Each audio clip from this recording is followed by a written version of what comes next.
Hey, this is Scott Spears, and I'd like to welcome you to another edition of The Exchange here on WGH Talk. We're joined this week by the 40th Treasurer of the United States, Mary Ellen Withrow. So glad to have her here. Want to let you know that coming up later on in this episode, we're going to be joined by Matt Morgan and Kent Halloran. Kent Halloran will be a first-time visitor to this program. He was a write-in candidate for the city council races here in 2025, and I believe he's a member of the Democratic Party, so we'll learn about him as he comes along during this episode. Of course, this is the day after the election. We should also mention Halloween is over. We're taping this on Wednesday night. We've got out the Thanksgiving decorations now. The spiders and the cobwebs are gone, but we've got the green and orange and purple here. And the pretty little things here. We've got the streamer and the pumpkin, and the flowers have moved back there, and we have the streamers. But left over from the Halloween season, we have our friend here. He doesn't have a name, though. Oh, I was going to ask if he had a name. No, some people have we're not sure if it's a man or a woman. Now, some people have said Florence, and some people have said Funny. I don't know. What's he look like to you, Mary Ellen? Well, I thought he was a man, but I don't know. Could be. Yeah. We'll have to come up with a name for him. I don't think a woman would be standing there holding a pumpkin. Probably not. No. Probably not. But it's it reminds me, with Thanksgiving upon us, it reminds me of the balloons in the Macy's Thanksgiving Day Parade. Okay. Because this is probably a 5-foot mummy. He's cute as can be. And he's so he's floating for us here in representation of the Macy's Parade. I really like him. Yeah, so we're going to keep him around as long as he can keep air in himself, as long as he's got helium. Yeah, you could put lights on him. We could get him here for the holidays that are just approaching, and the holidays will be here before you know it. As I said, we are taping this on Wednesday. This is the day after the election. Election 2025 is in the books. And the big news was it was a good night for Democrats around this country. Virginia, certainly New Jersey. Big news in New York. Mamdani was elected the mayor of New York by a wide margin over Andrew Cuomo. Largest vote turnout in New York City since 1969. Wow. So Mary Ellen, as a longtime member of the Democratic Party, got that one wrong. I could have been wrapped up like a mummy before you know it. Of the Democratic Party, is the future Mamdani? Well, I'm very interested in him. I listened to his speech this morning, and I thought he had a great speech. And everybody is so happy that he won that lives in New York, so I'm really happy for him. What happened to Andrew Cuomo, the former governor? Well, I just don't want to look at him anymore. I don't know what it is. After the thing with the women, it just turned me off. Yeah. So you last night were for Mamdani? Yeah. Yeah. Oh, yeah. And even though he's considered socialist, I guess he... Oh, I know. They keep talking about that. But I think he's got the right things in mind. You think it's good? Yeah. Yeah. Well, you know what? I don't know what... Listen, Giuliani has been mayor of New York, Rudy Giuliani. Oh, I remember him, man. We had Ed Koch. I interviewed Ed Koch many times. Ed Koch. Yeah. We had certainly... he ran for president. This isn't a good day for names for me. The rich man in the 2000s that ran for president. Oh, yes. He is so rich. Bloomberg. Yes. Bloomberg. Yes. He was mayor. Yeah. So all these mayors, and I'm thinking...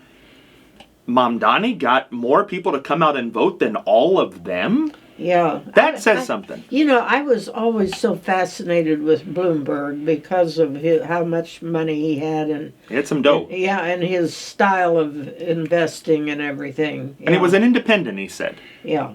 Well, that's natural, maybe, to be an independent. When you got that kind of money, you can be independent. Well, yeah, I guess you can.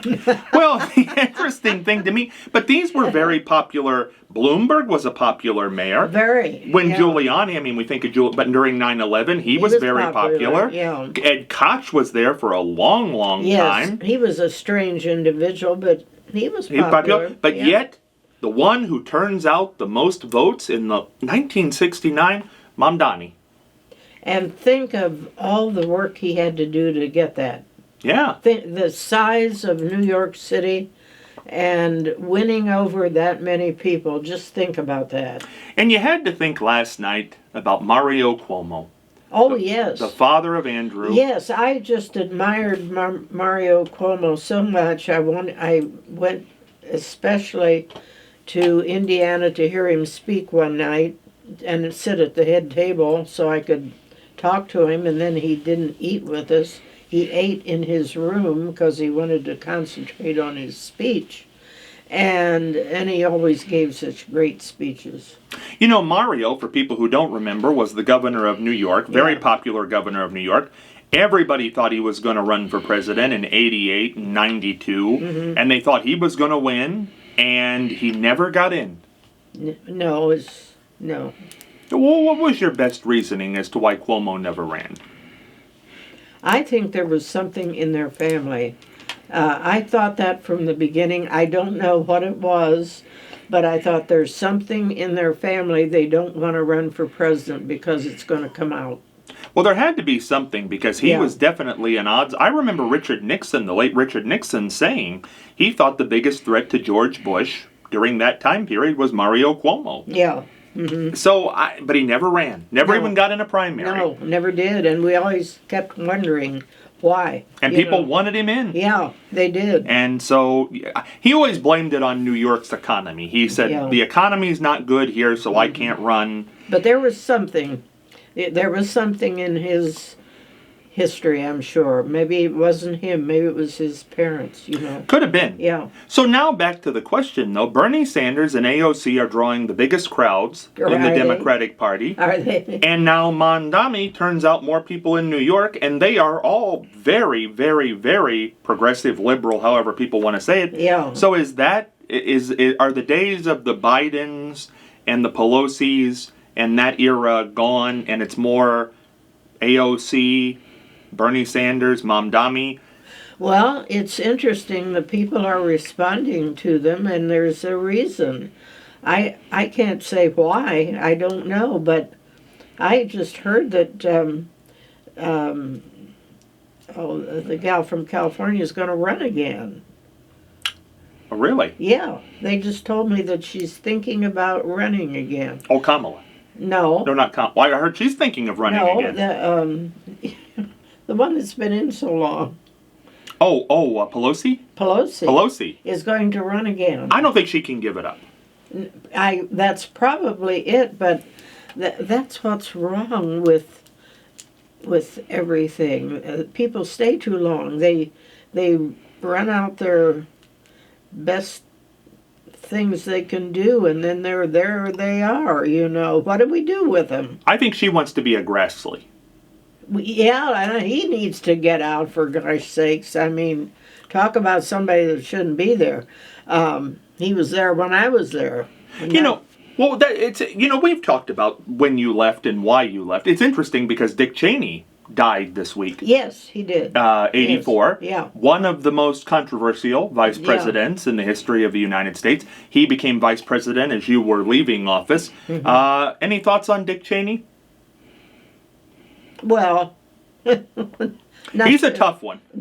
Not too many thoughts. What I thought about was his daughter. Worked so hard and just about did herself in for the political life, and I admired that for her. And Dick Cheney, it should be mentioned, here was this very, very conservative guy, I believe worked for Reagan's, the Bushes, vice president under W. Bush.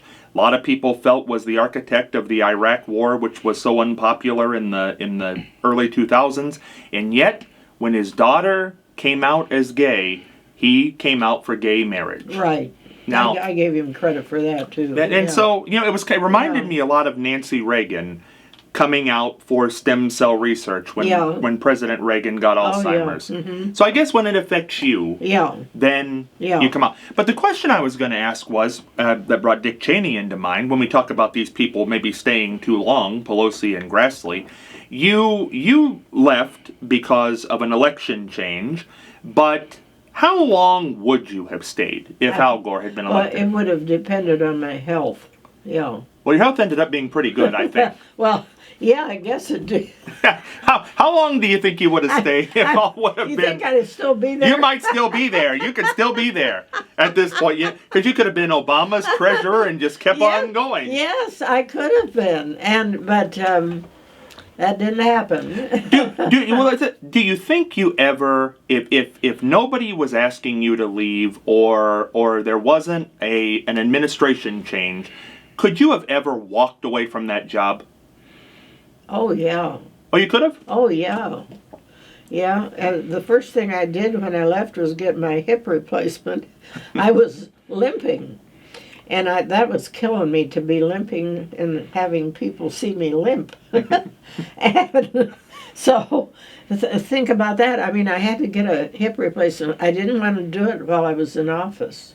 But you probably would have had to do it if Gore had won, though. Well, I would have, Yeah. yes, because things would have got worse and worse. But, that's I could have been another Grassley. You could have been another Grassley. Because I don't know. I think about it.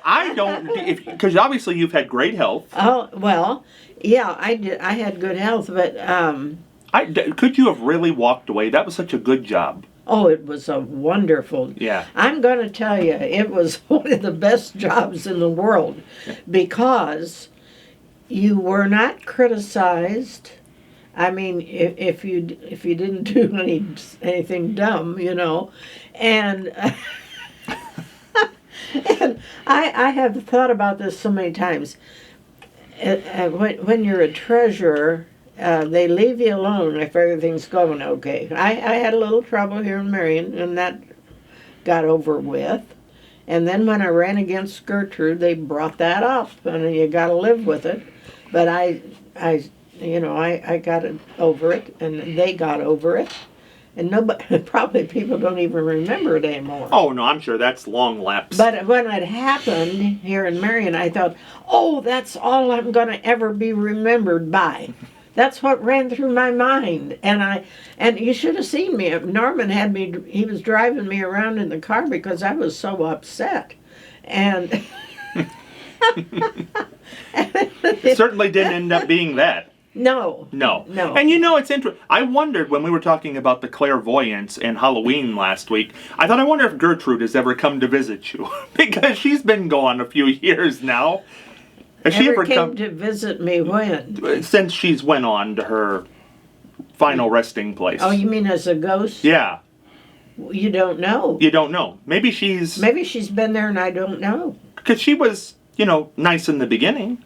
Yes, she was. Yeah. Yeah.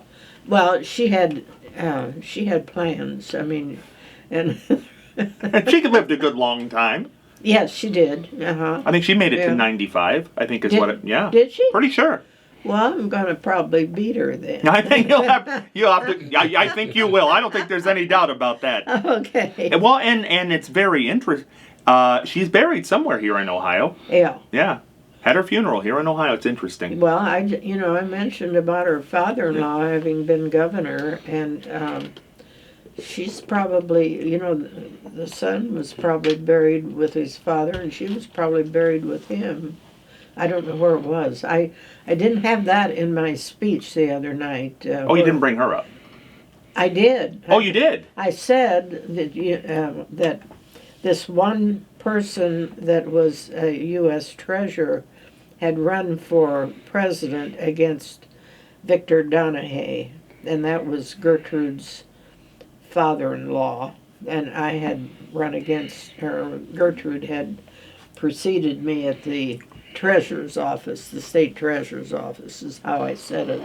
Well, because we're going to talk about the election results when Kent and Matt join us, so we'll get back into this, but you gave a speech this past week. We talked about it last week. We had Glenn here dressed up like President Buchanan. He was there, yes. And he said he walked in and he said he was the second worst president there was. The second worst. Yes. You can draw your conclusions as to who the worst. Yeah, you can know. You probably can know who he's talking about. Watch our episode last week, and you'll know who he's talking about as the worst president. Right, but he looked good. Yep, he looked good. And I felt like I knew all about him. You knew everything about this man. So you gave your speech, and tell us about what happened. Well, I got a standing ovation, and they cheered, and it was lovely. Sounds great. It was great. It made me think about Norman would always ask when I came home from a speech, "Did you get an SO?" and and so I said, "Well, I got an SO tonight." You got one that night. Yeah, right. Did you let him know when you got home? Yeah. I got one tonight. Yeah. That's that. Did you have any good food that night? I'm always interested in the food. We had. It was good. It was chicken of some kind, and then the potatoes were really good.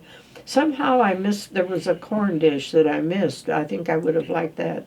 And then they had I had cake for dessert, which they had 3 different desserts. One had cherries, and I forget what the other one was, but the food was good. Do you still like to get dressed up for big events like that? Sure. Yeah. Yes. I love getting dressed up. Yeah. We should do a formal show on we'll wear tuxedos and dress up for this show one week. Well, people look so good when they're dressed up. They do. Yeah. And I just like to see people that are dressed well. And we should also mention, because it's a regular school board meeting, on November the 20th, the Marion City School Board is going to be honoring you, rededicating a room to you, and a plaque is going to be unveiled, and it's going to be a great night. School board's going to be there, superintendent. Well, that's very nice. So a lot of big things coming up this month. Well, yes. Yeah.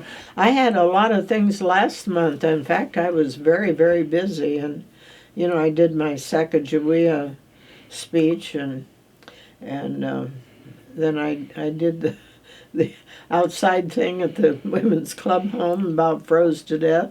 And I heard that was a cold day. I was shivering. I said, I don't know how the rest of them can not be all bundled up like I was. I've got to get over to that museum. I hear that's great, that research room that they've unveiled. It is beautiful. I'll tell you, have you been in it? I have not been in it yet. Well, if you had been in it, you'd thought, how on earth are they ever going to get this thing to look good? I mean, they had the original ceiling, those metal ceilings that are square with a design. I think those are kind of fascinating. Yeah. And then the floor was original. It looked really good. And they hung my picture in there. Very nice. Yeah. And and they've moved all the things into the building that involve business. That home is just to be used for renting out to visitors and to show people through the home. Now, they're not going to be working in the home doing all of their business work. I was thinking, we tape all these broadcasts, and there's a picture of you right now at Harding in that room. Pretty big picture. Yeah. Where was that originally at?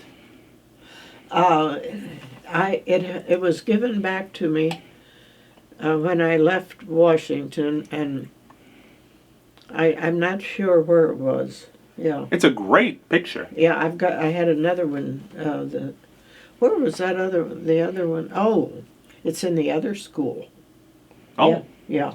I put one in. I had these 2 huge pictures, and I can't remember where they came, but they were from somewhere in Washington.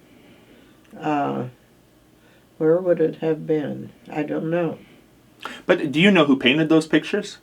No, they're not painted. They're photos. They're wow, photos. They look great for photos. They do. Yeah. Oh, they're very, very good. Well, the guy that the people that did my photos when I was state treasurer were excellent people. I don't think they did those.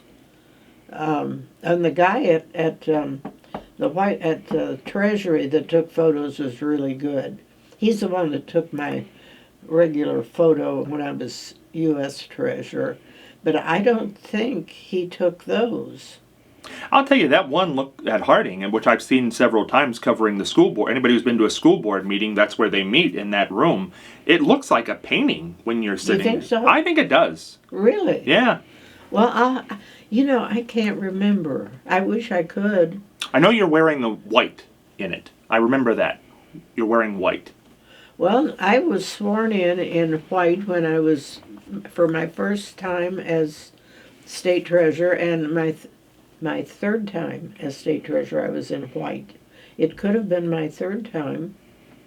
I don't know. It's interesting. Mm-hmm. Well, but there'll be a plaque dedication, and that all goes on November 20th, 6 p.m. over Okay. at Harding High School. Okay. So that'll be an event that is open to the public, as it will be a school board. Boy, it's kind of interesting going back to the school board. Yeah. Where it all started. Yeah, it started at the school board, and let's not say it's ending. It's not ending. No, not ending. No. But that's kind of a touchstone to come back Oh to. yeah, it's great that they're doing that. Yeah. Yeah. And the superintendent, he's very proactive in that, and the school board. So that'll be a great night. Yes. November the 20th. Yeah. And again, that's at Harding High School. And they have an outside entrance. I believe there's a sign there that says Yeah. Mary Ellen Withrow Yeah. Community Room. Yeah. So that'll be great.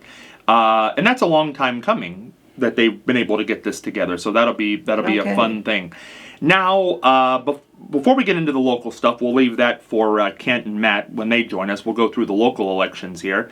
When we talk about the first female mayor of Detroit Yes. ever That's elected great. last night, a Yeah. Democratic woman. Yeah. What do you make of that? Because we've talked about it so long. Never a female mayor of Marion, never a female governor of Ohio. Mm-hmm. Well, I'll tell you, 2 hours up the road in one of the biggest cities on the planet, Detroit, Right. Michigan, they've Right. done it now. Yeah.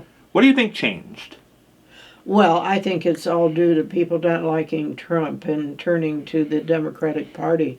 That's got to be it. Is this the time for the Democrats to pounce? Yes. They need to get good candidates running and to really pay attention to what they're doing and not get attracted to things that aren't important. I mean, I think so many times that happens with political parties, and let's keep our thoughts on the right track here. Something interesting that did pass yesterday, California passed Prop 50 to draw new congressional districts in California, which more than likely is going to flip 5 congressional seats Democratic, which is to offset what Texas did Yes. by turning 5 seats Republican. Now, the Democrats did this differently. They put it on the ballot, Yeah. and Californians voted for it. In Texas, the Republican legislature just did it. That's right. So here we go. I guess Yeah. people in California were not. Were you surprised that passed, Mary Ellen? No, I thought it would. And it was not a Putin election like Gavin Newsom thought No. with these election monitors. Yeah. So maybe elections still are on the up and up. A lot of people fear that. Well, of course, who said it was a fraud. Or Oh, what did he? say? Yeah, he did. Oh. He said he made some remark that it wasn't real. Yeah. Well, speaking of the president, he was on 60 Minutes last Sunday. Now, I thought that was interesting in and of itself that he went on 60 Minutes. Because I know things must not be great for him, because he would not willingly go on 60 Minutes. Well, I wouldn't think. That's not his type of show. No. But he did.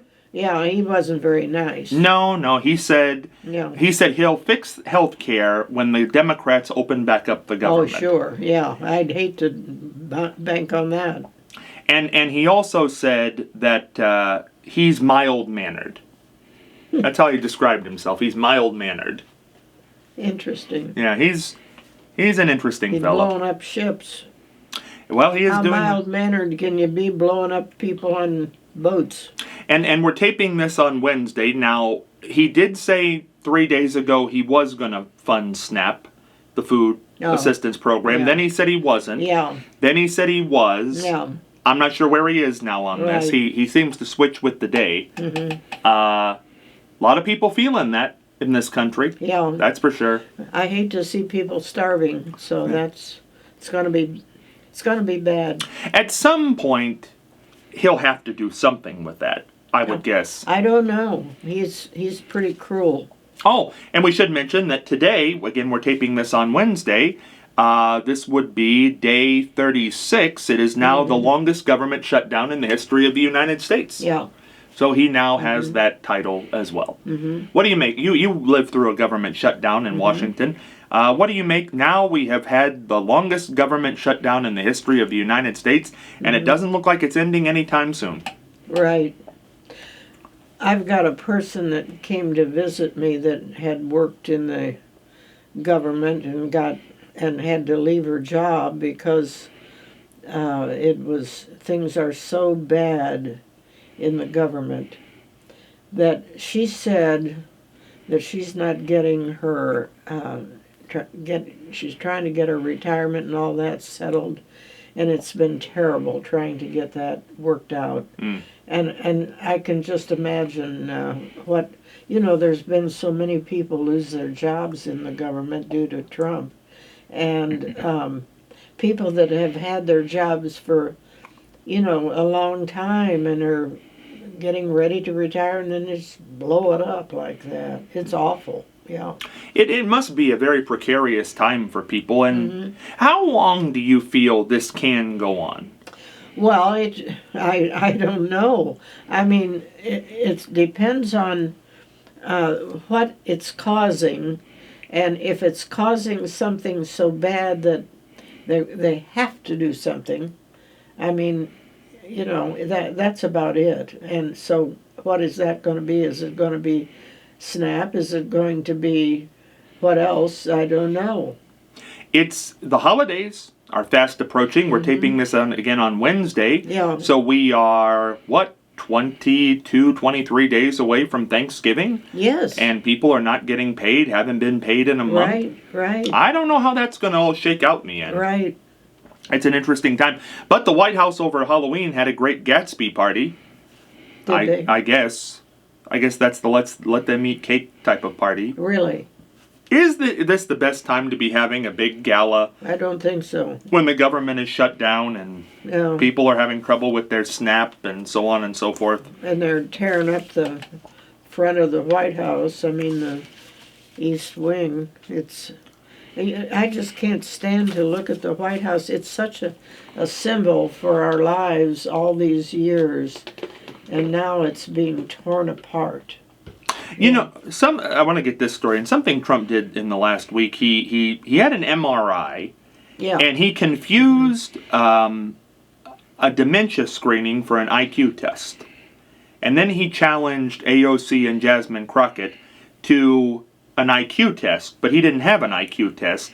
He had a dementia screening. But he didn't know the difference between a dementia screening and an IQ test. Maybe it was the 3 words you had to remember. I think it was. I think it might have been. So is this a good sign that the president doesn't know the difference between an IQ test and a dementia test? I wonder if he probably never had an MRI test before. He might not have. Yeah. I don't know, but he said he would take on AOC and Jasmine Crockett in an IQ test. Yeah. And Jasmine Crockett's response was he doesn't know what woman hurt him so badly in his life that he continues to have to go after women. Well, what do you think that is with the president? He's talking about these congresswomen. He's the president of the United States, for God's sake. What's he saying about them? That he can beat them in an IQ test. Oh, that. Yeah. Well, I don't know why he thinks he can. He does think he's really smart, but I guess he didn't do very well in school. No, his professors have said that he was not a very good student. But yeah, I don't know. I still can remember the 3 words they gave me. You know how they give you 3 words. 3 words for and you still have them. I still remember. You still have them, so you're doing okay. Yeah. No worries there. Right. You got those. Well, I tell you, we're going to take a break. We haven't got to the local election results. We're going to take a break, and we're going to bring Matt Morgan in, who was with us during election coverage last night, and Ken Halloran will join us. Oh, good. Write-in candidate for Marion City Council at large. And he'll tell us what his thoughts were on last night and all this other stuff. We're coming back. Scott Spears here with WGH Radio, the 40th Treasurer of the United States, Mary Ellen Withrow, Matt Morgan, and the voice himself, Roger Houston. Little Brown Jug number 80. What fun it has been. It's great. Mary Ellen, what kind of time was this for you? Oh, it was great. Matt, what was it like? Oh, it was great. You know, I didn't do as well on the bets as I did last year, but you know what? It always works that way sometimes. You did okay. Roger, this was the first year you did not call the big jug race. What are your memories of the 80th Little Brown Jug? The streak comes to an end. And sign us off, Roger. Join us next time somewhere. And if you're ever near a county fair in the Buckeye State, be there!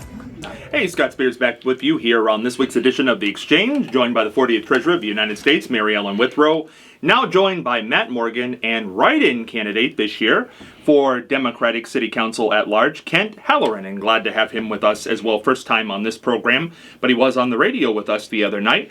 Now, the election has come and gone. We are taping this on Wednesday night. Kent, explain to the audience who may not be familiar with you why you ran as a write-in. Well, I started work when I probably last year. My wife and I started working the polls. We worked the election polls, and I was astounded by the fact that this community did not offer people, at least in the polls that I was working, didn't offer them a choice. It's like, and it's kind of like, well, there's a perfect reason not to vote, because it doesn't matter if you like the person or not, they're getting in. And I just decided, and at this time, this was before Scott had entered the race. Scott Kreider. I just decided I'm giving the community a choice. Mm-hmm. Again, a write-in is a dark horse to be certain, but it is also an opportunity for people to make a choice. And so I bit the bullet, went in, filled out the paperwork, and I became a write-in candidate. And again, I've mentioned on the radio before that we had intended to do some signage and get the name out there a little bit. Unfortunately, we had an economic downturn. My wife had lost her job a week or two after I filed. Yeah. And so she's now working again, doing well, and we're back on. We never were off our feet. We were able to weather the storm. But at that point, when she got back on her feet, it was a little late to start buying signs. I don't even think I'd have gotten them in time. Well, Kent, it's interesting because the election now has come and gone. You were a write-in, so a lot of people weren't sure what party you aligned with. Now, tell people what party you align with and what do you believe as far as local politics go, or national politics? Well, I am a Democrat. I ran and I have campaigned for Democratic candidates in the past. I have definitely leaned progressive, although some have accused me of being more conservative economically, but my profession, I'm an environmental engineer, and I have been in the private sector. I worked 25 years in the private sector as an engineering consultant. I've also been an environmental activist. I was at the first Earth Day celebration back in 1970. I was a bit young there. I certainly hadn't gone to college yet. I won't say how old I was, but again, I've been an environmental activist. I've also been an instructor. I was a adjunct faculty member at Purdue University, and I've also taught at Ohio State University for a number of years. And part of my teaching, especially at Ohio State, was I taught sustainability. And sustainability is basically, to give it an example, sustainability is like a three-legged stool. The three legs represent the environment, the economy, and society. Now, sometimes they share things, but the whole point is you must balance the stool. Mm-hmm. And unfortunately, at this moment, the economy rules everything. Between Bill Clinton's it's the economy stupid to right here and now, where every politician that runs, at least on the state and national level, promise jobs. Mm-hmm. And so the economy does take center stage, but it shouldn't. There are more things to the economy. There are more things to our lives than just the economy. Yeah. And especially here in Marion, where we've just sent a letter to the state requesting an emergency audit. Yeah. We've got to do better. Well, that being said, let's start with the national and we'll work our way to the local, yesterday being election day. Matt was here. We did coverage last night. Kent, I saw him. He was a poll worker yesterday. Yes, I was. And Mary Ellen, I know, was paying very close attention to what was going on. She called in during our election coverage last night. and we talked about this, Mary Ellen and I did in the first segment of the show. It was a good night for Democrats nationally. Big wins in New Jersey, Virginia, and probably the most publicized, New York City, where they had more people turn out for the mayoral race in New York than they had since 1969. And Mary Ellen and I were talking about the popular mayors they've had. They had Ed Koch, they had Rudy Giuliani, they had Bloomberg. They have had a lot of popular mayors. So Fiorello LaGuardia. Yeah. Was he after 69? No, I don't believe so. But since all these Mamdani. There you go. Yeah. Okay. Matt's obsessed with the pronunciation of this guy's name. It's not a hard word, Mamdani. But now see, is that right, Matt? Mamdani, yeah. Yeah, Mamdani. Mamdani. Mamdani. Yeah. Okay. Not hard to say at all. No, Mamdani. Yeah. We're going to get used to it. A lot of people, yeah, we'll be hearing from him. It'll come around. But he wins. He defeats a former governor, Andrew Cuomo, and he wins big, and he turns out the people in New York. Why? It was an off year. It wasn't a presidential year. It wasn't a gubernatorial year. Matt, what's your take on Mamdani? I mean, he promised a lot to the people of New York, so I mean, he's definitely a populist kind of person. I mean, he's young. He's not. I mean, he's good-looking kind of fellow. He is. I mean, he checks pretty much all the boxes. I mean, Have you seen the former mayors oh, of and New York? also, Ed Koch and Rudy Giuliani. he had. I don't know that you had to come off GQ magazine to be the mayor of New York. No, well, I mean, it helps. I mean, like a lot of people liked Kennedy because he was attractive. A lot of people liked Harding because they found him attractive. It helps. Yeah, it's Doesn't hurt. Yeah, certainly not a negative.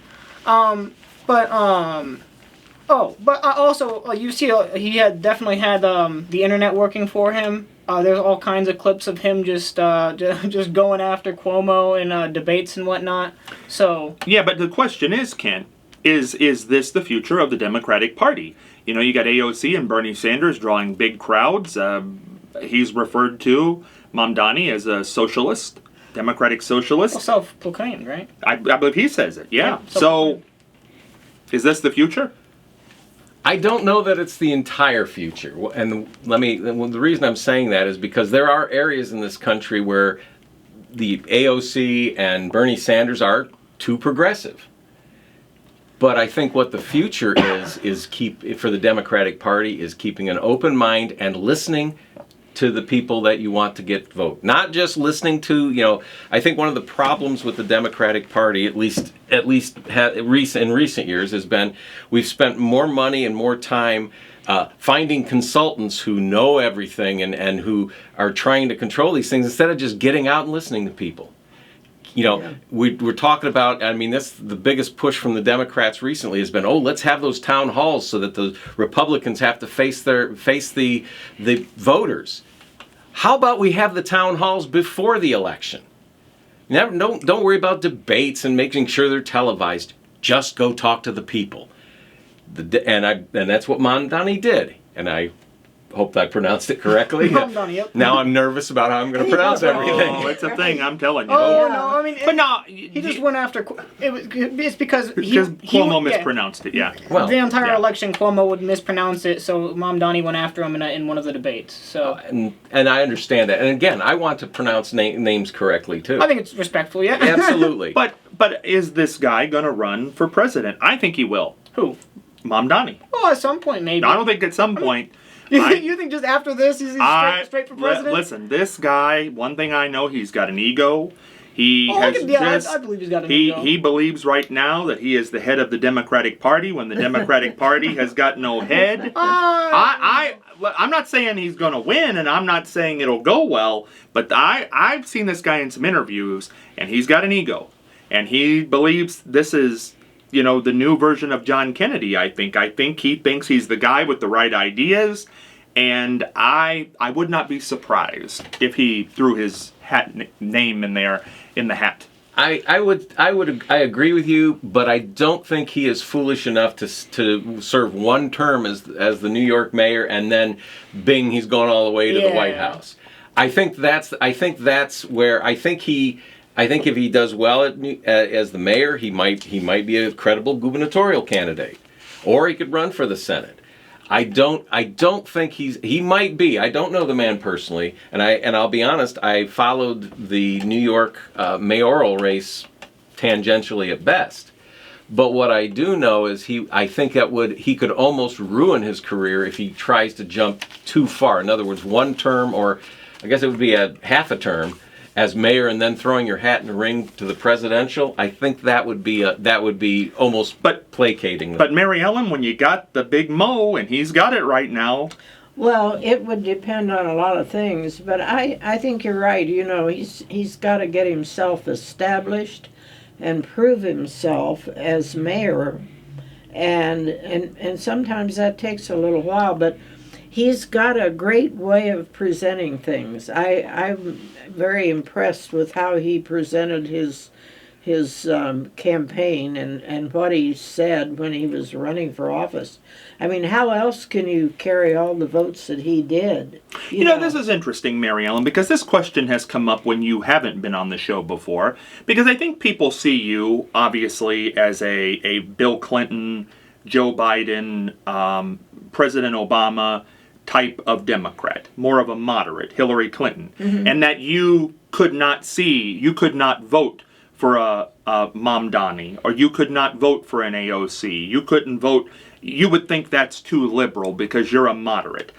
Well, how do you take these people? No, I could certainly vote for him. I was very impressed by him. Could you vote for AOC if she was the candidate for something? I have a little trouble with AOC.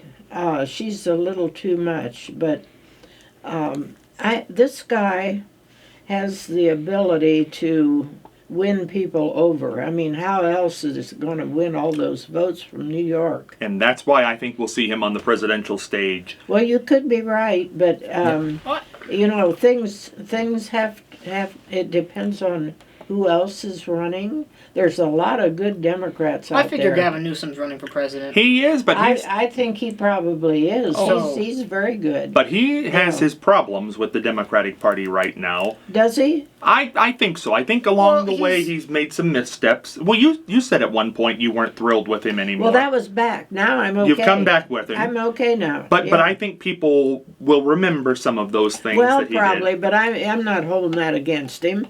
I think he's got great looks, and he is very good with the way he's operated in California. What about that as a ticket? Yes. At Gavin Newsom at the top, Mamdani as vice president. Mamdani. Are you Let me write this down. Are you really pushing Mamdani? Well, I think he's going to be a player. Do you? I do. I can tell that. I did not realize that until just a little bit ago. Yeah, I don't know if it's good that he's going to be a player, but I just don't think he becomes mayor of New York and goes away now from all the press lights and everything. He's not going to go away. Well, no. I figure he's smart enough to not even get a full... Mamdani. Yeah, that's right. To get a full term. That's actually who this is. He's just wrapped up in and he's wrapped up as a This is him right here. He's keeping an eye on everything. Boy, he's lost a lot of weight. He has. Yeah. But he's incognito because he'll get mobbed. His legs are extremely long. He didn't realize he was that tall. No. So what do you think, Kent? Do you think that's a good ticket? Newsom and Mamdani? Well, if you're looking at appealing to what I would call there used to be the term where you do the geographic or the regional approach to a ticket. In other words, we had Lyndon Johnson running, and so he picked man from Texas, picked a guy from Minnesota. You can't get much more north than that, with the possible exception of Alaska. Yeah. So if you're talking about Gavin Newsom bringing in California, and you're talking about Mamdani bringing in New York, the fear I've got goes back to the same. I call it resting on their laurels. I mean, if you've got those two candidates, and again, I agree, both of them would make. They're both very eloquent, both very knowledgeable, and they're good speakers. Mm-hmm. All of which is important as well. And again, I will take your word for it, Mary Ellen, that they're handsome men.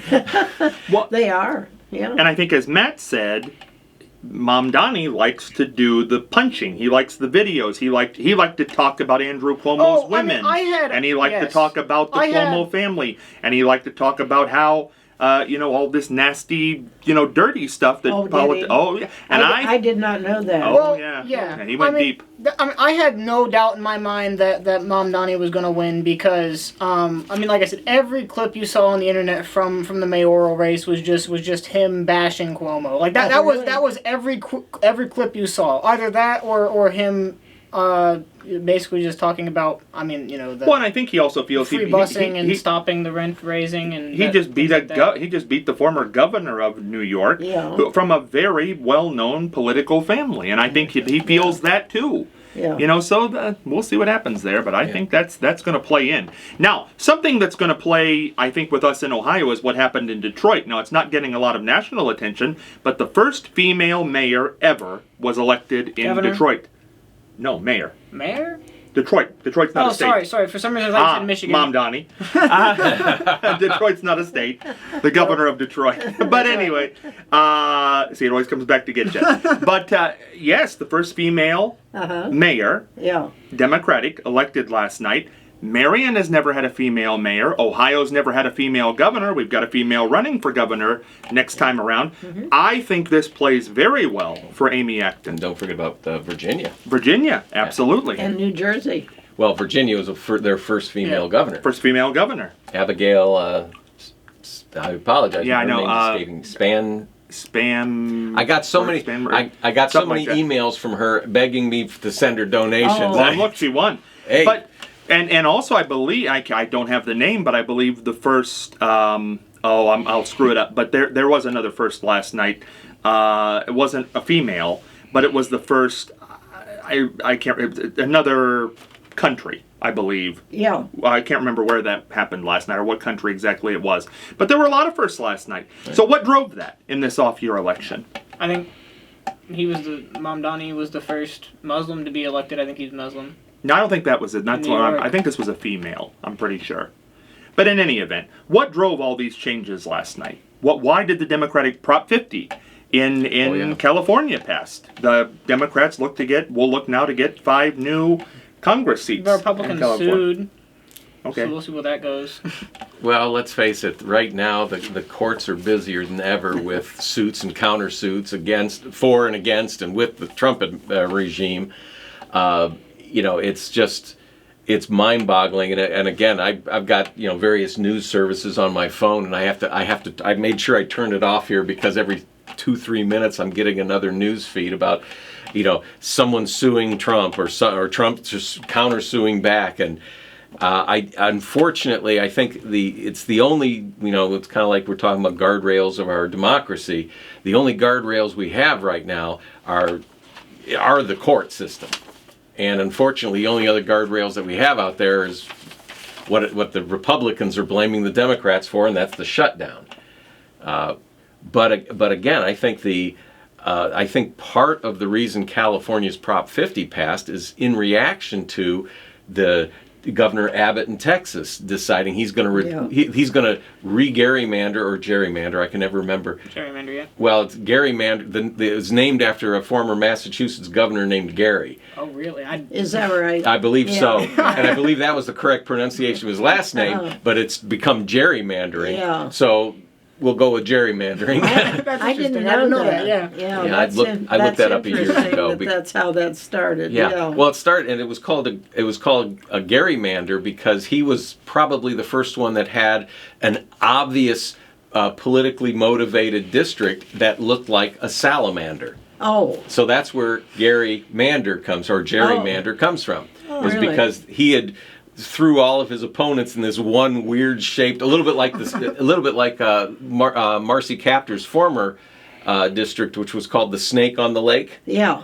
Okay, that was the salamander, and that's where they came up with that name is because Gary created a salamander. Well, and these are interesting political stories, and I think when we learn stuff like this, I think we learn more about the government. I wonder how it got turned into gerrymandering. I think it's just when you see the name, it's Gerry. Yeah. And whether it goes, there's a whole number, who knows how the family's name changed after, if it was a European-based name, who knows what it was before, it might have been misspelled. It's just, you never know in those areas. Want to turn to the local elections. We haven't had a chance to do that here. Now, the one probably last night that got the least attention, Ron Prater was reelected in the 6th Ward over Anthony Azaria. Anthony was in the studio with us most of the night last night.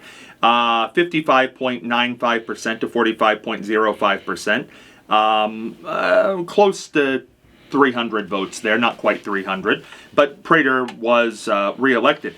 But what is news in Marion is the race that Kent was in, Marion City Council at large. You had 2 incumbents. Now, one was Aaron Rollins, the long-term Republican incumbent.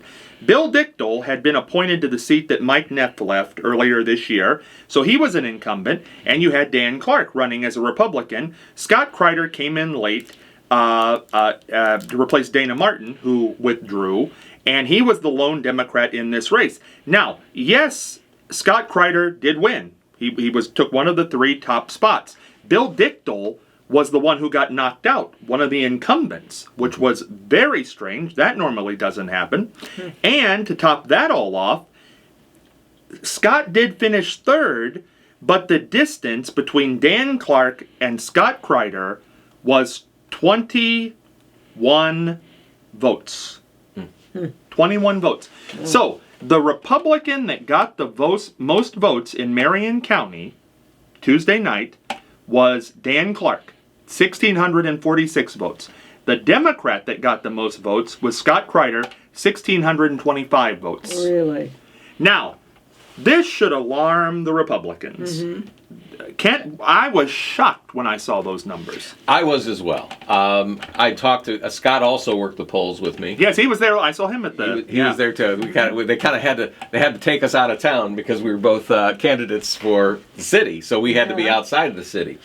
And he and I talked about it. He was very confident.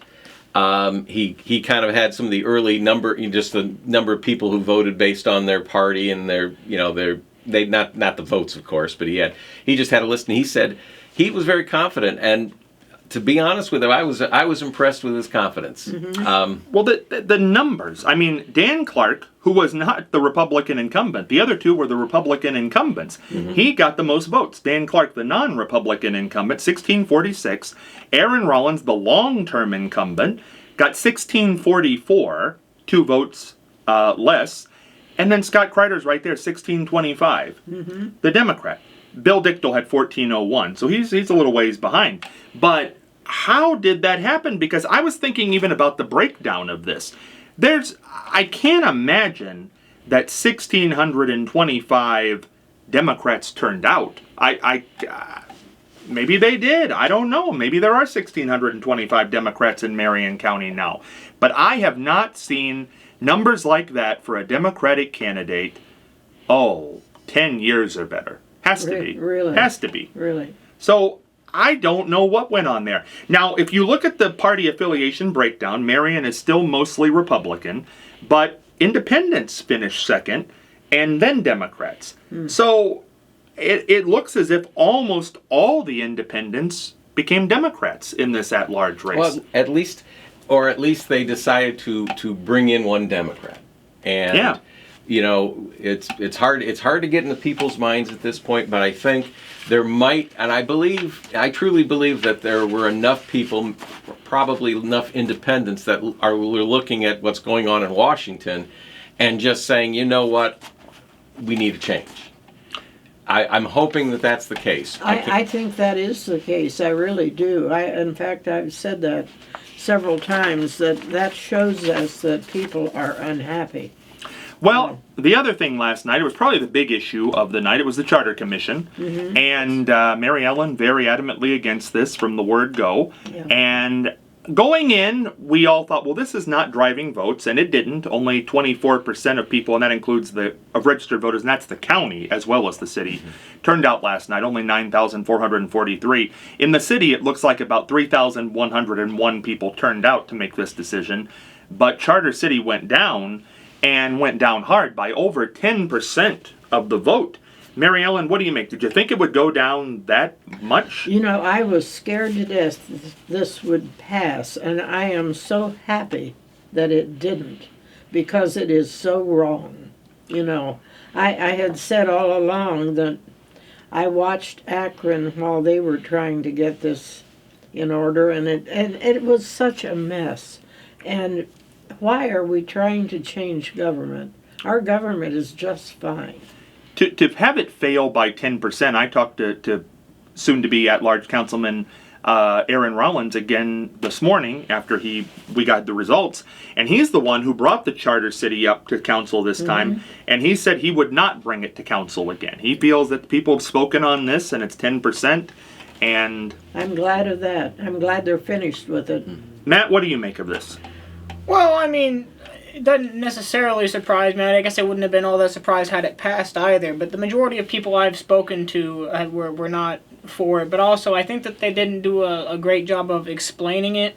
So I think that a lot of people didn't quite understand what it was, so they just maybe voted no because they didn't have a great understanding of it, which is understandable. I don't think they did a great job of explaining it. You know, you say that most of the people that you talked to said they were against it. Yeah. That wasn't the case with me. Really? No. That's the reason I was so worried about it, and so many people wouldn't tell me how they felt.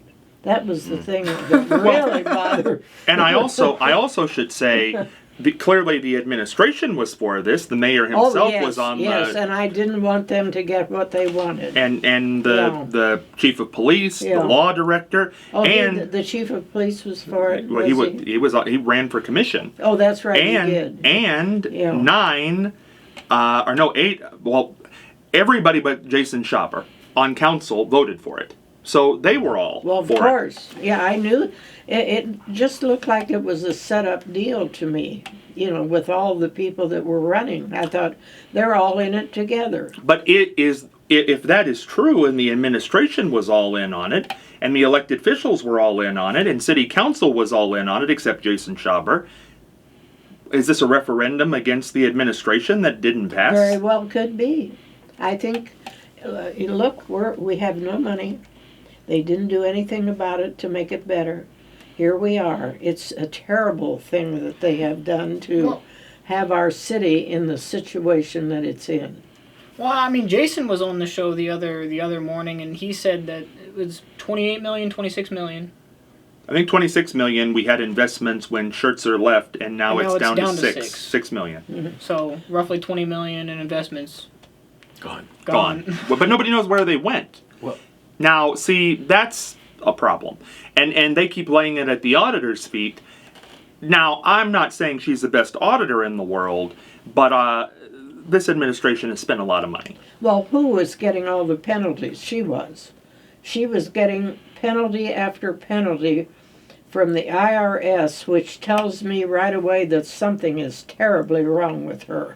There's no doubt about that, but I think the big fear, because certainly the auditor prior to her, Robert Landon, he was terribly wrong too. And that happened under Schertzer, and they were getting penalties and fines and things of that nature.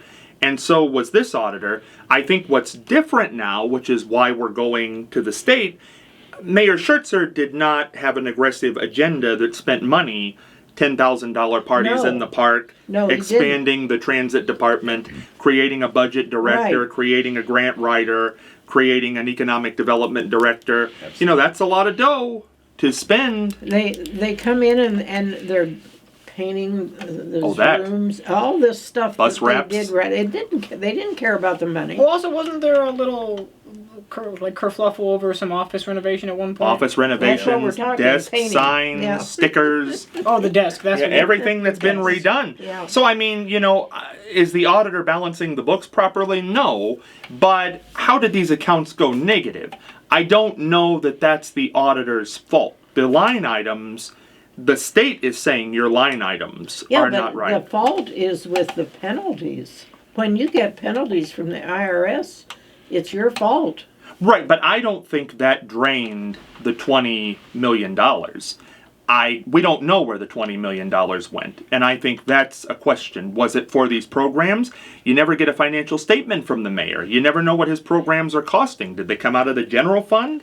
Nobody knows, and nobody knows what funds are negative. We do know that the transit director resigned the same day that he called for the state. We know that 2 other directors, more than 10 years experience, have resigned, and Mayor Collins says he's not filling any of those positions. Why not? They've been there forever. I mean, where'd that money go? We got to go to break. We're coming back, Kent, and I'm going to let you in right after this short but important break. Don't go anywhere. Hey, this is Scott Spears with WGH Talk, and we are celebrating the 11th anniversary, and we're having a great time. The whole gang's here. 40th President of the United States, Mary Ellen Withrow, Superfan Buckeye Guy, Chad Clark, Fred Malone, Bob Welsh, Linda Sims, Matt Morgan, Christian Pearson, Carrie Tackett. Even my mother is here. My goodness gracious, the whole gang is here, and we are celebrating. We thank the L&D Cake Shop for this beautiful, beautiful cake. Buckeye Guy, are you happy to be here? Man, I'm so happy to be here, you wouldn't believe it. Bring it on again. Oh, yeah. It's beautiful. It's beautiful. Bob, are you having a good time down there? Having a great time. Absolutely. Mary Ellen, are you ready to tear into this cake? Oh, I am. Cannot wait for it. And we thank you, the listening audience, for being with us for 11 years. It's been terrific. We thank you, thank you, thank you.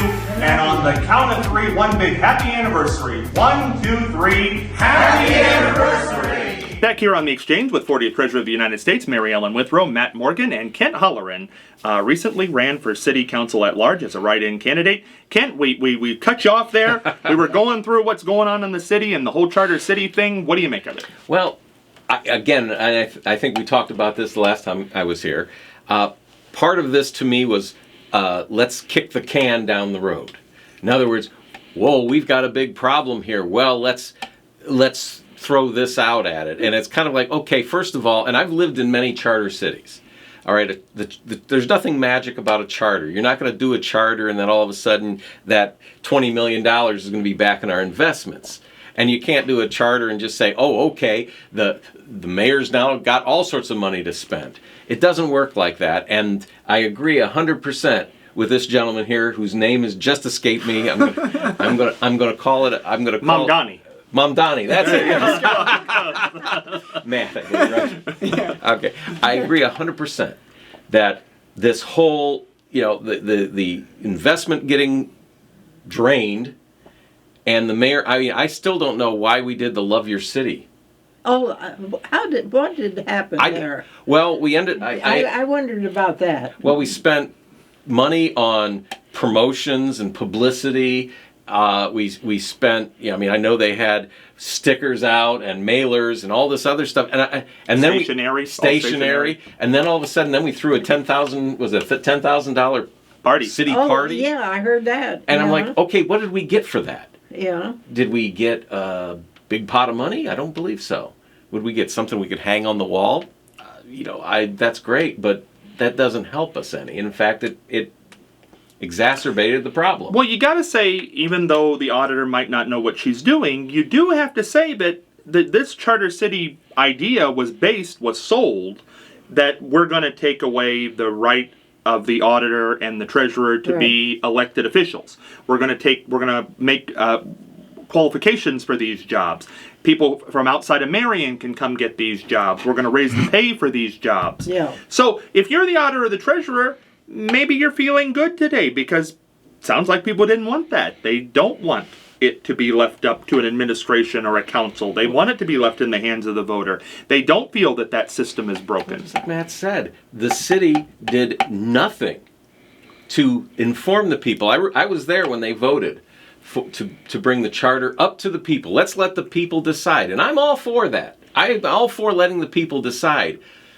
But in order to let the people make an educated decision, you've got to provide them at least some resources to turn to. Other than one or two brief articles in the Marion Star, and possibly the gentleman who spoke at the council meeting and then did the virtual presentation at the League of Women Voters Candidates Night, there was nothing. Their website had nothing. I mean, the city website. They spent some money on that too. Oh, updating the website. Well, I can't say that was a bad idea, because the website before that looked what they're paying per month to do it is that's not a bad job right now. Running the website. I can't argue that because I don't know the numbers. No, but here's the thing. I don't know what they would have done. Drop leaflets. I don't know that people would have went to the city website.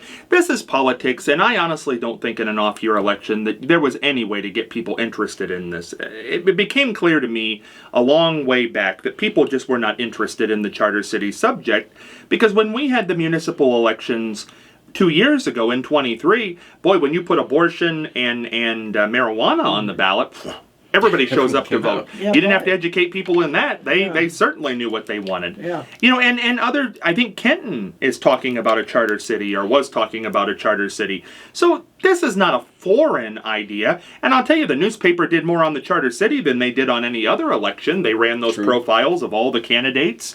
They ran the front page, I believe, today was that it went down. So I can't imagine that people didn't know. Did you ever run into somebody, Mary Ellen, who said, I just don't know anything about that? Oh, everybody at Primrose. But you said but they also said they were going to vote for it. This is what I would get from people. They'd say, I don't know anything about it, and then I'd try to tell them, and they would glass over. I mean, it was, I said, it's not interesting. no, they That's didn't. right. They seemed not to care. I And I cared tremendously about it. And it really bothered, and I'm so happy that it didn't pass. Yeah. Caring's the part of the problem. How many people voted from Marion, City of Marion? How many people? How many of the registered voters actually went out on this election and Yeah. cast a vote? They didn't know what to do, Few. probably. Darn few of them. Yeah. But the Democratic Party gave them few choices. Ran nobody in the first, Well, ran nobody yeah. in the second, ran nobody in the third, ran nobody for treasurer, ran nobody. What happened to the woman that was going to be the auditor? Did she drop out? She then dropped for out. sure? I know she said she was going to, but then her name was on the ballot. How many votes she got? We don't know because they didn't turn They over the would- they charter. wouldn't tell you. No, because she was Yeah. withdrawn. Yeah. So, like I said, I think you can say good night for the Democrats last night and bad nights for the Republicans, but I'll tell you the headline that falls right under that is Marion Democratic Party, huge missed opportunity. Oh, absolutely. Huge missed opportunity. Well, they've been doing that. They've had many missed opportunities. If let's say that this was partisan, a lot of people feel the charter city was partisan. The Republicans wanted it, the Democrats didn't. The Democrats won that battle last night by 10%, if that is the case. Scott Kreider, wherever the votes came from, got 1,625 votes last night. And he was late to the game. And late to the game. No Democrat in the first ward last night. No Democrat in the second ward. No Democrat in the third ward. No Democrat in the fourth ward. No Democrat in the fifth ward. No Democrat for treasurer. Yeah, we had the black woman was running in one of those. She dropped out. That's where Kreider came in. Yeah. So there were 5, 6 races last night that the Democrats could have been in that they were not just because they Yeah. didn't produce a candidate. You think they wouldn't have picked up any of those seats? Traditionally, the first ward is Democratic. Right now, the second ward sitting council person's Democratic. They didn't even bother to run a replacement for Ayers Ratliff in that ward. The fourth ward has been Democratic. The third ward had Mike Thomas for I don't know how many years. That was a Democratic ward. So, wow. I mean, you ran a Democrat in the most Republican ward in Marion, the 6th ward, and you ran an at-large candidate, and that's the Democrat story in Marion last night, when every seat was up. Mary Ellen, that's not good. Oh no, not at all. And with the way the votes turned out, I think they could have done well in Yeah. a lot of places. Well, I tell you, people have, been losing regularly as Democrats. We had 2 good Democrats in office that got beat. Tom Panet and the gal that was the auditor. Kelly Carr? Yeah, Kelly Carr. And I wonder if they ever talked to them about running again. They Because weren't at the they're- meeting. Their names were known and they were good at their job. And, it is just, I can't understand what's going on, really. Do you think with the way the finances are in the city right now, they'd want the job back? Well, they know how to do the job, and that's all that we're asking for, is somebody that knows how to do the job. And you've got people in there that do not know how to do the job. I want to point this out, though. This is something. Now, the reason I call the Charter City political is I think people should pay attention to this, and this hasn't been mentioned a whole lot of places. Now, this is a little complicated, so hopefully I say it right. The number of votes that Scott Kreider won last night with, finished third in the at-large race, the number of votes, is less than 100 votes different than the charter city failed. There's less than a 100 vote down. So, do you say that 90% of the people who voted for Scott Kreider are that group that turned out to vote against the charter? Yeah, you don't know. The numbers are very strange there. Yeah. That they're that close. Yeah. I love the way you analyze this. Well, I love looking at the numbers. You know, I've talked to many people that did this. It's always fascinating to me because I really didn't do much of that. You know, other people did it for me. But it's very important to figure out, you know, who did what. Well, I just think if you look at Scott Kreider's 1625, and then you look at the people who voted against Charter City, that number is 1708. Less than 100 vote different. Now, is that just coincidence? I don't know. Yeah. Those were both citywide races. So, I don't know. And what we do know is that 3,101 people, it looks as if voted in the city. About 3,000, that give or take. Okay. We'll get the final numbers. But see, when you look at that at-large number, it says 6,415. Well, that's because you can vote for more than one candidate. Yeah, so it wasn't 6,000 people that voted. Yeah. So it more to the point, it's 3,101. Well, if 3,101 votes were cast, and Scott Kreider got 1625, the Republicans were probably splitting the vote up and down that ticket. So, again, if Scott Kreider got 1625 and there were only 3,101 cast in the city, that's more than half. You know? Okay. Well, you can't win an election if you don't run a candidate. And there you go. And, well, that's true. And again, one of the reasons I came in as a write-in vote, and again, this was before Scott became a candidate. I couldn't believe a city that has it's 35,000 people, give or take, in the city, and we can't field what 7-8 candidates for Apparently city not. council. Yeah. Well, And go ahead. Oh, well, I didn't even think about this before, but I mean, we had the mayor we had before the current mayor was a 16-year Democrat, and they didn't even have anybody to replace him when he left the race. No, when he left, they didn't have everybody lined up. Yeah, so the person who ended up running in his that's really spot terrible. signed up on the last day he could because nobody else was going to. And had never held public office in his life. No primary. Now, here's the thing, though. Kent, it didn't turn out. Write-ins are difficult. It looks like you got 99 votes is what we're looking at. Now what? You say you got to have candidates. You want to run. We have had so many calls since you were on last Friday who said we wish we would have heard him before. We like the way he sounds, so on and so forth. Okay, now we got an election coming up next year. I believe there'll be some county commissioner spots in that one. I can't remember who else is up. No city spots. I don't believe. Is the auditor up next year? She might be. Yes, Auditor wasn't she up this is. year. The auditor's next up. year. She Kent, do you want to be auditor? she's thinking That's about running again. Well, and right. That's a heck of a job, Ken. Oh yeah, it'd be a challenge. I'll be honest. I'm as having been an engineer for so many years. We always kind of the auditors were the ones that were telling us we couldn't do what we wanted to do. Yeah, that's right. Yeah. So that's almost I'd probably have to turn in my professional engineer's license if I became an auditor. We're looking maybe. And my wife and I have just had this discussion today. She was my campaign manager of the nickel and 2 pennies that we had to spend. What we're going to do is we're going to talk to people.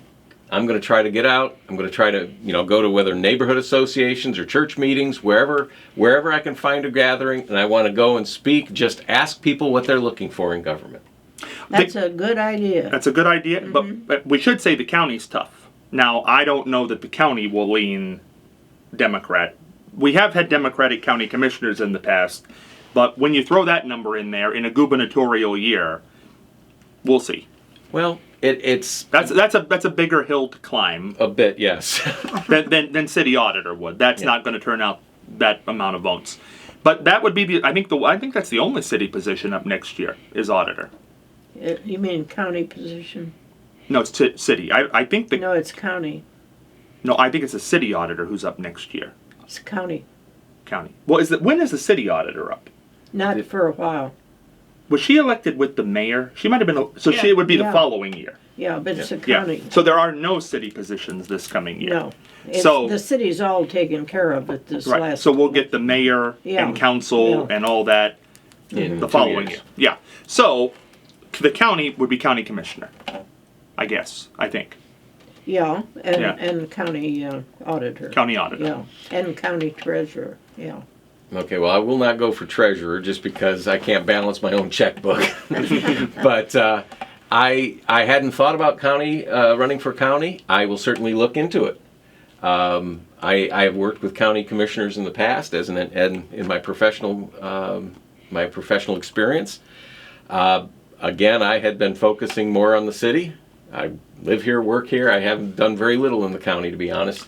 But I am still my plan is still to visit people, talk to them, not as candidate Kent or anything, just talk to them as somebody who is interested in serving the people as an elected official. But you don't serve the people by going in with your own ideas. You go in with other people's ideas. That's right, and I think that's a very good idea to do Thank that. you. Yeah. But do you want to be on the ballot next year? I'm thinking more. We're looking at more 2 than years. 2 years. Okay, 2 years. Every city council seat, mayor will be up in that one. Auditor will be up in that one. I don't think treasurer will because she was just elected. But that's what you'll have. You'll have the mayor. You'll have all city council seats again. What would you go for the at-large again? I might go for at-large. Yes, What ward do you live in? I'm in the 4th. Ooh, Twyla Lang. Yeah, and I know she's been there a while. Not Just not- should be at 4. But Okay. Not ruling out anything at this point, other than I'm not going to obviously run for the first through 3rd and 5th and 6th Mayor? ward. We're ruling it out at this point. Not ruling it out. Uh-huh. Again, I want to talk to the people, and it's not just the people in the 4th ward, but I want to talk to anyone who wants to hear from me. Anybody out there who wants to have I won't say a guest lecturer. I don't want to lecture. I'm not here to tell people what I can do. I'm here to hear what the people need.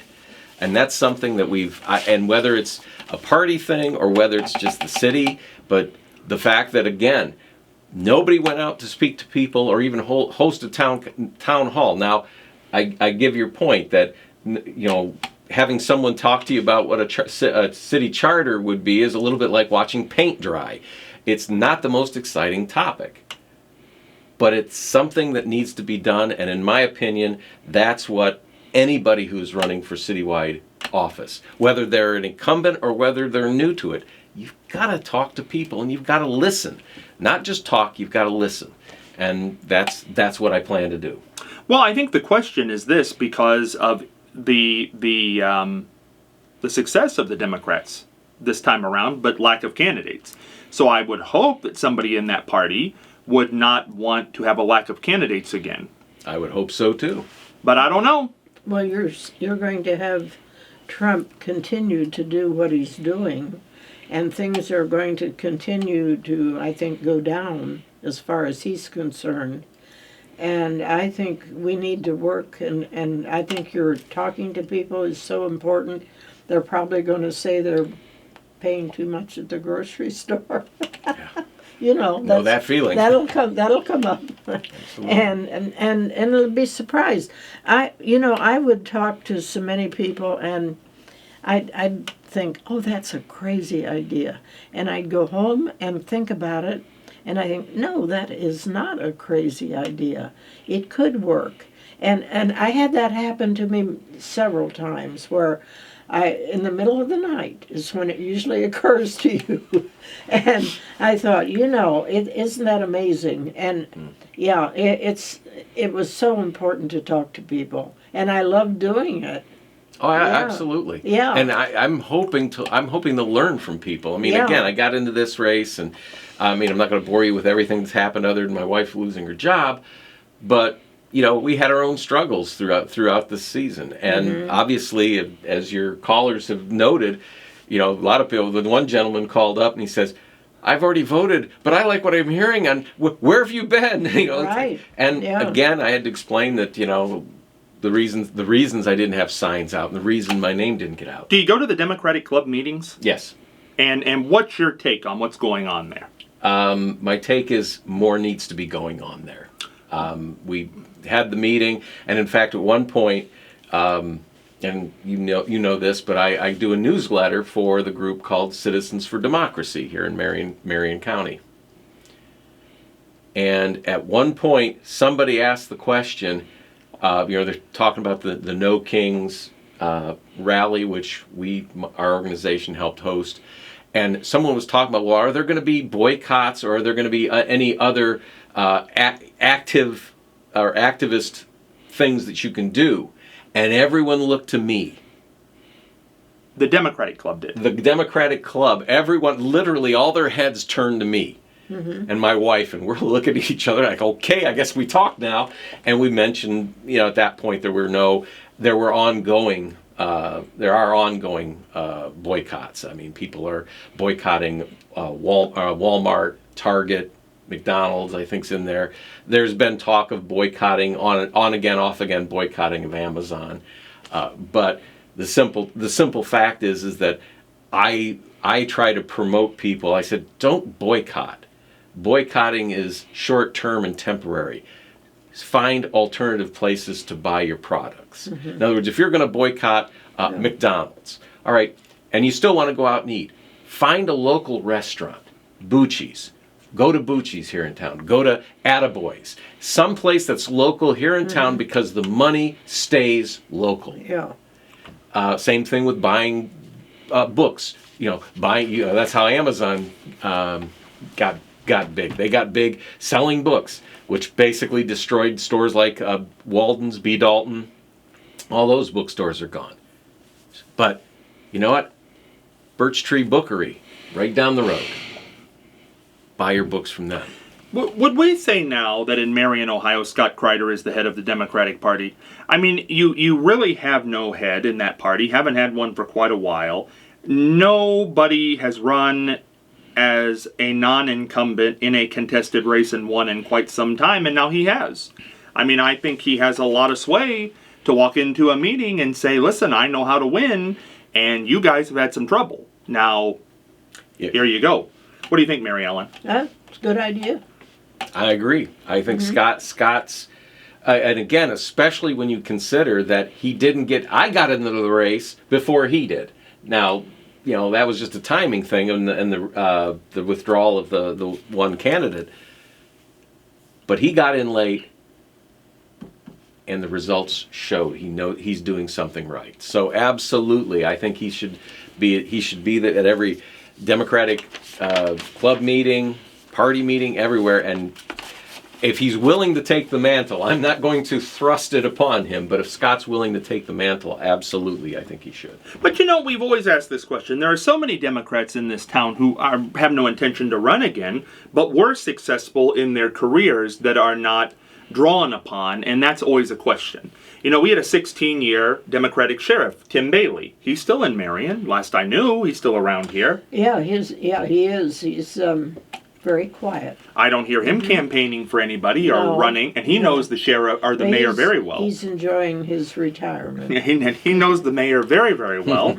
And we had a 16-year mayor, Scott Schertzer. He's not in Marion anymore, but he's from Marion. I had him on the show last night. Mary Ellen, obviously, knows Marion, has won in Marion, has won on the state level. There are a lot of people like that. Kelly Carr did very well in Marion as auditor for a long time. Mike Thomas was on city council for something like 20 years. Ralph Cumston. Tom Panet, as you talked about earlier. I don't see any of these people at the Democratic meetings. Why wouldn't you want them there? I have no idea. I'll be honest. Someone like Mary Ellen, absolutely. We need the wisdom. We need the experience. We need that knowledge. It's not optional. You can't sit here and just start. There's a reason why we don't have at least in Marion, we don't have a third party. Okay, it's too hard to fight against the establishment. But the Democrats aren't even the establishment right now. For whatever reason, over the course of the last 5-10 years. Now you can, a lot of people want to blame that on national politics. I mean, the only people, when Trump comes out and he supports the people and then they got elected. I don't know if the Republicans can depend on that anymore. And I'm hoping they can't. I think a lot of the problem was when the unions became less important.